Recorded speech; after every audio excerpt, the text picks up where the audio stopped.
وأصحابك يا سيدي يا حبيب الله الصلاة والسلام عليك يا سيدي يا نبي الله وعلى آلك وأصحابك يا سيدي يا حبيب الله. قال الله تعالى في القرآن المجيد والفرقان الحميد فأعوذ بالله من الشيطان الرجيم بسم الله الرحمن الرحيم يا أيها الإنسان ما غرك بربك الكريم صدق الله العظيم. اللهم نبّئ قلوبنا بالقرآن والذكر وأخلاقنا بالقرآن. اللهم نجينا من النار بالقرآن وأدخلنا الجنة بالقرآن. اللہ تبارک و تعالیٰ کی عطا کردہ توفیق اور نبی مکرم صلی اللہ علیہ وسلم کی نظر رحمت سے درس قرآن کی سلسلہ وار نشست میں ہم سب حاضر ہیں. اللہ تبارک و تعالیٰ ہماری حاضری کو اپنی بارگاہ میں قبول فرمائے. کل کے درس قرآن میں بھی اسی آیت مبارکہ کے متعلق گفتگو ہوئی تھی. چونکہ ہمارے پاس وقت جو ہے وہ بہت کم ہوتا ہے اور میری کوشش ہوتی ہے کہ 15 سے 20 منٹ کے اندر اندر جو ہے اس کو وائنڈ اپ کیا جائے، کیونکہ فجر کے درس قرآن میں بیٹھنا یہ بہت بڑی بات ہے. آپ بہت خوش نصیب ہیں، یقین کیجیے بہت خوش نصیب ہیں کہ آپ کے صبح کا آغاز درس قرآن سے ہو رہا ہے اور مجھے بڑی خوشی ہوتی ہے. میرے خیال میں بھی نہیں تھا کہ آپ اتنے لوگ جو ہیں صبح کے درس قرآن میں، کیونکہ صبح کا درس قرآن یہ نیند کے ساتھ بھی ہوتا ہے اس کا تعلق، اور بڑے لوگوں نے نماز فجر کے بعد اپنے کئی معاملات جو ہیں وہ کرنے ہوتے ہیں. اس لیے جو لوگ اٹھ کے چلے جاتے ہیں اس درس قرآن میں، مجھے ان کا افسوس نہیں ہوتا کہ یار یہ درس قرآن میں اٹھ کے چلے گئے. حضور اسلام کی بارگاہ میں نا ایک صحابی تھے، وہ نماز فجر کا سلام ہوتے ہی بھاگ جاتے تھے. کئی صحابہ نے آگے شکایت کی کہ یا رسول اللہ صلی اللہ علیہ وسلم یہ فلاں صحابی جو ہے یہ سلام پھیرتے بھاگ جاتا ہے. حضور نے فرمایا کل بھاگنے لگے اور سب سے پچھلی صف میں نماز پڑھتے تھے. اب نماز پڑھ کے بھاگنے لگے نا تو ابو ہریرہ ساتھ بیٹھے ہوئے تھے، اس کو پکڑ لیا، اب نہیں جانا، حضور سے مل کے جا کر. نماز ہوئی تو رسول اللہ کی بارگاہ میں آپ نے فرمایا کہ تجھے میری حاجت نہیں ہے؟ سارے مجھے دیکھنے کے لیے انتظار کرتے تو بھاگ جاتا ہے. اس نے کہا یا رسول اللہ میرا تھوڑا سا قصہ عجیب ہے. حضور نے فرمایا بتا. اس نے کہا یا رسول اللہ میرا اور ایک یہودی کا گھر نا ساتھ ہے، اس کی دیوار اور میری دیوار ایک ہے. اس کے گھر لگی ہوئی ہے کھجور، اس کی چند ٹہنیاں جو ہے نا میرے گھر میں گرتی ہے، اس کی چھاؤں جو ہے نا میرے گھر میں ہوتی ہے. میں باغ سے جاتا ہوں کہ رات کو کچھ کھجوریں میرے صحن میں گر جاتی ہیں، تو میں باقی سے جاتا ہوں کہ مجھے ڈر ہوتا ہے کہ میرے بچے وہ اٹھا کے کھا نہ جائے. میں روزانہ یہ کام کرتا ہوں، نماز فجر پڑھنے کے بعد باقی سے جتنی کھجوریں پڑی ہوتی ہیں نا اٹھا کے سنبھال لیتا ہوں. تھوڑا سا دن کا آغاز ہوتا ہے تو اس یہودی کو اس کی امانت پکڑاتا ہوں سبحان کہیں میرے بچے، کیونکہ میرے بچے بھوک کی وجہ سے سنتے ہیں. حضور کی آنکھوں میں آنسو آئے تو انہوں نے اسے چھوڑ دیا، چلا گیا. حضور نے فرمایا کوئی ہے جنت کے بدلے اس کھجور کو خرید کے دے دے. پھر ایک صحابی نے اس کھجور کو خریدا بہت مہنگے دام، کیونکہ یہودی کو پتہ چل گیا تھا. تو حضور رسول اللہ اس کھجور کی ڈیمانڈ کر رہے ہیں. جب اس کو بیچ دیا تو حضور علیہ السلام نے وہ بھاگنے لگا. آپ نے فرمایا آج کے بعد تمہیں نہیں بھاگنا، وہ کھجور ساری کی ساری تیری ہوگی. جب اس یہودی کو پتہ لگا کہ یار مسلمانوں کے نبی کی یہ عادت ہے اور ان کے غلاموں کی یہ عادت ہے، تو وہ بھی دائرہ اسلام میں داخل ہو گئے. تو اس لیے جو لوگ نماز فجر میں بھاگ کے چلے جاتے ہیں نا، ہو سکتا ہے انہوں نے کسی کو اٹھانا ہو تو ہمیں بدگمانی بھی نہیں کرنی چاہیے، لیکن آپ کے لیے یہ دعا ہے کہ اللہ کریم آپ کو اس کا اجر عظیم عطا فرمائے. یہ فجر کے بعد درس، یہ قرآن کی تعلیم سے آغاز فجر کا، تو یہ سارا دن انشاءاللہ کامیابیوں کے ساتھ گزرے گا. تو یہ جو آیت مبارکہ یا ایھا الانسان ما غرک بربک الکریم، اے انسان تجھے کس چیز نے اس دھوکے میں ڈال دیا ہے کہ اللہ کریم نہیں ہے. اللہ بڑا کریم ہے.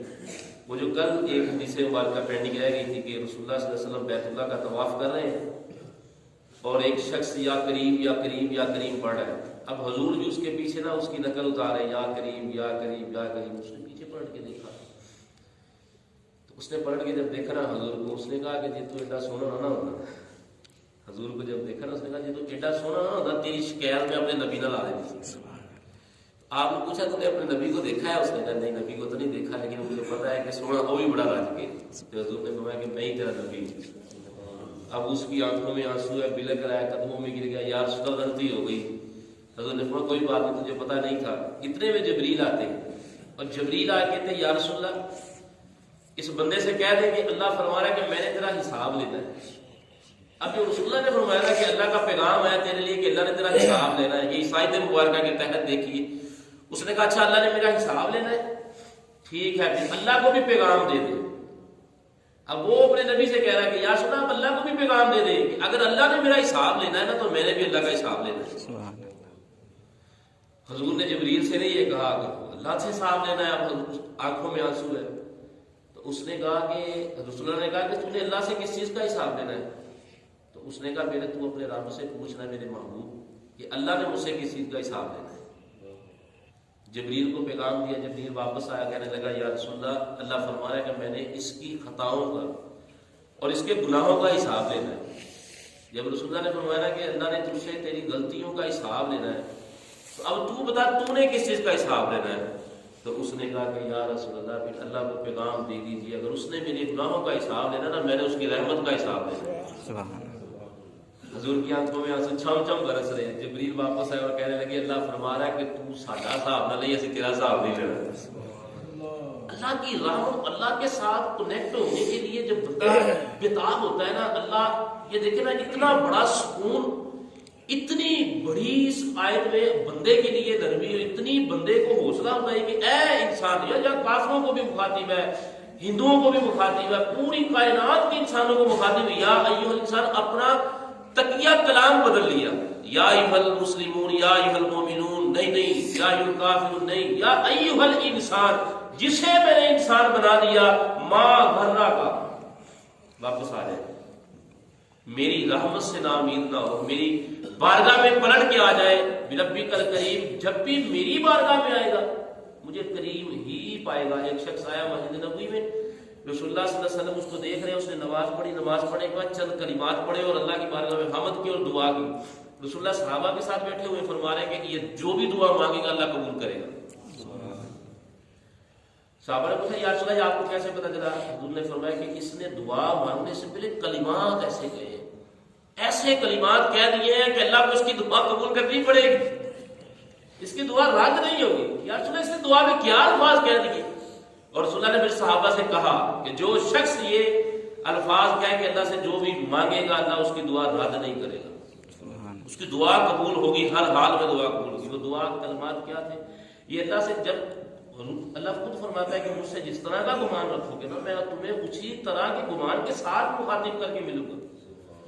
تم مجھے یا قہار یا قہار یا جبار یا جبار یا جبار شدید العقاب کہتے رہو گے, ٹھیک ہے میں ہوں ان صفتوں کا مالک, لیکن اگر مجھے صرف ان صفتوں کے ساتھ پکارو گے تو میں جبار ملوں گا, تمہیں قہار ملوں گا. لیکن اگر مجھے کثرت سے یہ کہو گے یا رحمان یا عزیز یا غفار یا ستار, معاف کرنے والے چھپانے والے, تو فرمایا پھر میں تمہیں معاف کرنے والا ملوں گا جس طرح کا تم گمان رکھو گے نا. اور اللہ نے فرمایا محبوب ان لوگوں کو سنا دیجیے قرآن مجید کی آیت مبارکہ کہ میری رحمت میرے غضب کے اوپر ہیوی ہے. اب دعا کے کلمات کیا تھے آپ اس غور سے سن لیں. اب صحابی آیا, اس نے دعا کے ہاتھ اٹھائے نا, جب بڑا کسی وجہ سے پریشان تھا, اس نے دعا مانگی, یا اس نے دعا کی یا اللہ, اب دعا کرتے اللہم انی اسألک, یا اللہ میں تجھ سے سوال کرتا ہوں. اب ساتھ اس نے یہ کہا فابی انا کا انت اللہ, اچھا اللہ تجھ سے نہیں دعا کروں گا تو کسے کروں گا؟ سب سے پہلے کیا کہا اللہم انی اسألک, یا اللہ میں تجھ سے سوال کرنے لگا ہوں.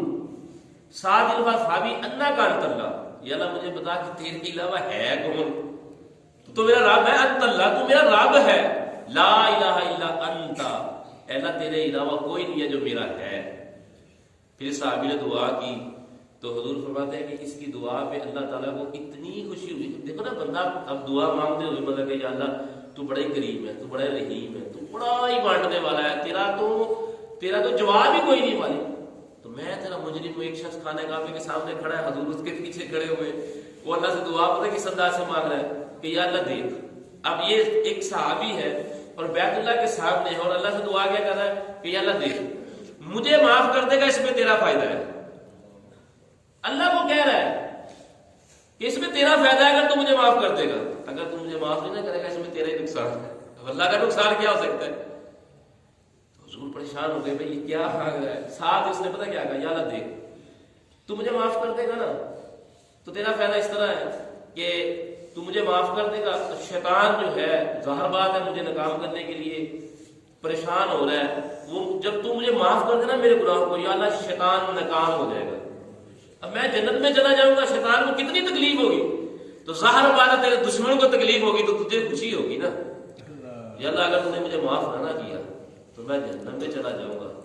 تو تیرا دشمن بڑا خوش ہوگا، شیطان کو بڑی خوشی ہوگی.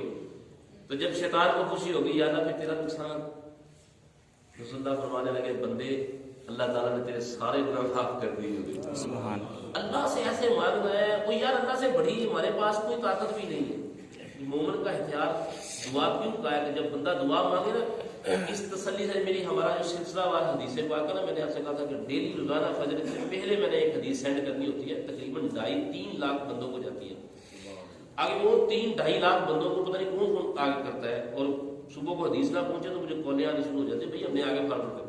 یہ 3-4 دن پہلے جو حدیث پاک بخاری شریف کی آئی تھی اس میں یہی تھا کہ اللہ سے جب مانگنا ہے تو اس طرح مانگنا ہے کہ یہ نہیں کہنا کہ یا اللہ اگر تیرا دل چاہا یا تیرا تجھے چاہا تو مجھے دے دینا. نہیں کہنا یا اللہ یہ دے مجھے، کیونکہ اللہ نے کس سے اجازت تو نہیں لینی، اللہ مجبور تو نہیں ہے نا. تو جب اللہ سے مانگنا ہے ایسے مانگنا ہے کہ اللہ میرے بڑا قریب ہے. اور پوری کائنات سے ابوبکر صدیق سے پوچھا نا کہ اللہ کی رحمت اور اللہ کے غضب کی نشانی اور اس کی کیفیت اگر آپ پہ آئے تو کیا ہے. تو ابوبکر صدیق فرمانے لگے میں اللہ سے اتنا ڈر بھی ساتھ رکھنا ہے اور ڈر گناہ سے پہلے رکھنا ہے. ہم ڈر گناہ کے بعد رکھتے ہیں، رحمت گناہ سے پہلے. یعنی کہ گناہ کرنے سے پہلے کہتے ہیں اللہ بڑا قریب ہے، اور گناہ کرنے کے بعد کہتے ہیں اللہ بڑا سخت ہے. گناہ کرنے سے پہلے کہنا ہے اللہ بڑا سخت ہے. اگر غلطی سے ہو جائے بچنے کی کوشش کرنی، گناہ کو پینڈنگ کرنا. نیکی ہاتھ آئے تو فوراً کرنی ہے، نیکی کے لیے پینڈنگ نہیں کرنا کل کر لیں گے، نیکی اسی وقت. اور گناہ کرنے کا مکمل ارادہ بن بھی جائے تو اس کو پینڈنگ کر دیں، لیٹ کر دیں، دیر کر دیں، اور پھر بھی ہو جائے. یہ اللہ کی رحمت کا ایک بہت بڑا نظام ہے کہ جب بندہ نیکی سوچتا ہے تو اس فرشتے کو حکم ہے کہ سوچنے میں لکھ دے. رسول اللہ کی بارگاہ میں ایک صحابی ساتھ جا رہے، ہاتھ پکڑا ہوا اس کا، اس نے نیت کی یا اللہ وہ جو سامنے پہاڑ ہے نا کاش سونے کا بن جائے اور سونے کا بن کے نہ مجھے مل جائے، میں اسے تیری راہ میں صدقہ کر دوں. اب رسول اللہ رک گئے، انہوں نے فرمایا کیا نیت کر رہا ہے؟ اب نیت بندہ کر رہا ہے، پتہ حضور کو چل رہا ہے. سبحان حضور نے فرمایا کیا نیت کی؟ اس نے کہا یا رسول اللہ کچھ نہیں. حضور نے فرمایا تو نے کچھ نیت کی ہے جس کی وجہ سے وہ سامنے والا پہاڑ اس کی مقدار میں سونا اللہ کے راہ میں تقسیم کرنے کا اجر فرشتوں نے تیرے کھاتے میں لکھ دیا ہے. اس نے کہا یا رسول اللہ اشہد ان لا الہ الا اللہ و اشہد ان محمد عبدہ و رسولہ. یا رسول اللہ میں گواہی دیتا ہوں کہ آپ واقعی اللہ کے سچے رسول ہیں، میں نے یہی نیت کی تھی. فرمایا بندہ جو نیت کرتا ہے اللہ اس کا اجر اسے عطا فرما دیتا ہے. سبحان. تو مسجد میں آئے نا یار یہ چیز کم ہے، کاش اللہ مجھے اتنا دے دے کہ یہ کام میں کر دوں مسجد کا. تمہارے کھاتے میں وہ لکھا گیا، تمہارے کھاتے میں وہ.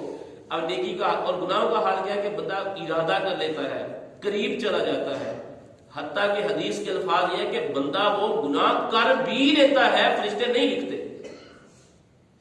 کیوں نہیں لکھتے؟ وہ نیکیوں والا فرشتہ لکھنے نہیں دیتا. اس نے کہا یار تھوڑا سا صبر کر لے. کہتا بھائی گناہ کیا، ارادہ نہیں کیا، گناہ کے قریب نہیں گئے، گناہ کر دیا. سال والا فرشتہ کہتا یار تھوڑا صبر کر لے. اس نے کیوں صبر کر رہا ہے؟ کہا ہو سکتا ہے توبہ کر لے اور تجھے یہ گناہ مٹانا پڑ جائے، تھوڑا سا صبر کر لے. بندہ بھی صبر نہیں نہ کرتا، دوبارہ وہی گناہ کرتا ہے، فرشتہ پھر لکھتا ہے اس کو. اتنا کریم رب ہو تو بندہ پھر بھی اس رب سے رشتہ دور رکھے. یار کیسی بے وفائی ہے انسان کی ہے، یہ کیسا انسان کا معاملہ، کتنا انسان یہ خسارے میں. ان الانسان لفی خسر، انسان کیوں نقصان میں کہ اس کا کریم اسے اتنا نواز رہا ہے، اتنا اسے اپنی طرف بلا رہا ہے، کھینچ کھینچ کے بلا رہا ہے کہ آج ابھی میرے ساتھ صلح کر لے، میرے ساتھ تعلق جوڑ لے، تجھے دنیا میں بھی کوئی نقصان نہیں ہوگا اور آخرت تو ساری میں نے تیرے لیے تیار کی ہوئی ہے. تو انسان کو بھی چاہیے اللہ سے رابطہ رکھنا چاہیے، اپنی زبان کو ذکر اللہ کے ساتھ تر رکھنا چاہیے، اپنے آپ کو فضولیات سے، گالی گلوچ سے اور بےہودہ گفتگو سے بچ کے رہنا چاہیے. ہر وقت اللہ کا ذکر کریں، کثرت سے ذکر کریں، کوشش کریں تمہاری کوئی جماعت جو ہے یہ قضا نہ ہو، جماعت کے ساتھ نہ رہ جائے. کوشش کریں آپ کی نظریں جو ہیں باحفاظت رہیں، کوشش کریں آپ کی زبان سے. کسی نے پوچھا نا بابا جی کوئی نصیحت فرمائے، پر سب سے بڑی نصیحت یہ ہے کہ کوشش کرنا کوئی بندہ اللہ سے تمہاری شکایت نہ کر دے، یہ سب سے بڑی نصیحت ہے. تو آپ اپنے آپ کو اللہ سے جوڑنے کی کوشش کریں. رب بڑا ہی کریم ہے، اس کی شفقتیں بڑی ہیں، اس کی مہربانی ہے بہت زیادہ ہے بندے سے. وہ ہر وقت بندے کی تان میں انتظار میں ہے کہ بندہ پلٹ کے میری طرف کسی طریقے سے آ جائے. اللہ تعالیٰ سے دعا ہے اللہ تعالیٰ ہمیں عمل کی توفیق عطا فرمائے اور اپنے محبوب بندوں میں ہمیں شامل فرمائے. وآخر دعوانا ان الحمد للہ رب العالمین. بسم اللہ الرحمن